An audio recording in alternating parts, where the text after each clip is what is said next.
So, hello students, welcome to my YouTube channel.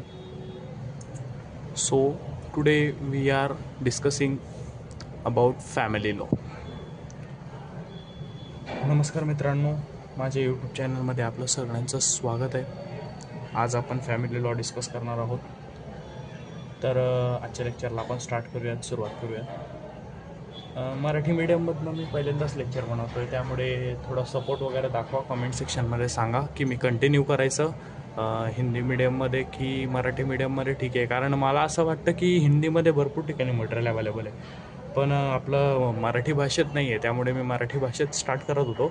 पण जर हिंदीमध्ये करायचं असेल तर मी हिंदीमध्येही करेल, आणि ॲज इट इज जर मराठीमध्ये कंटिन्यू करायचं असेल तर इंग्लिशमध्येही कंटिन्यू करू आपण. इंग्लिश जर करायचं असेल तर इंग्लिशमध्येही करू. तर ठीक आहे, आजचा आपण लेक्चर स्टार्ट करूयात. फॅमिली लॉ 1 हा सब्जेक्ट आहे. म्हणजे प्रत्येकी BA LLB थर्ड इयर किंवा LLB फर्स्ट इयर या दोघी वर्गांना व इतर MPSC UPSC स्पर्धा परीक्षा देणाऱ्या विद्यार्थ्यांसाठी सुद्धा हा सब्जेक्ट आहे. तर एक इंट्रोडक्टरी पार्ट आहे आजचा. मिनिंग आहे, त्याचं मिनिंग वगैरे काय असतं काय नाही. तर आपण फॅमिली लॉमध्ये आज मुस्लिम लॉ घेणार आहोत. तर आपण स्टार्ट करूयात. जे मी आज घेतलेलंच आहे, जसं तुम्ही बघू शकता इथे मराठीमध्ये मिनिंग घेतलेलं आहे. तर जर मराठीमध्ये मिनिंग घेतलेलं आहे तुम्ही जर सांगाल तर आपण त्याला हिंदीमध्ये ट्रान्सलेट करून सांगेल मी तुम्हाला. पण आजचं लेक्चर फक्त आणि फक्त मराठीत असणार आहे. तसं मला कमेंट सेक्शनमध्ये सगळेजणांनी नक्की कळवा की कोणती लँग्वेजमध्ये मी कंटिन्यू करायचं. तर आजचा लेक्चर आपण स्टार्ट करू. फॅमिली लॉ 1 हा जो सब्जेक्ट आहे हा LLB थर्ड आणि LLB फर्स्ट इयरच्या विद्यार्थ्यांसाठी आहे. तर आपण स्टार्ट करू. Family law 1 is the legal study of personal lodge.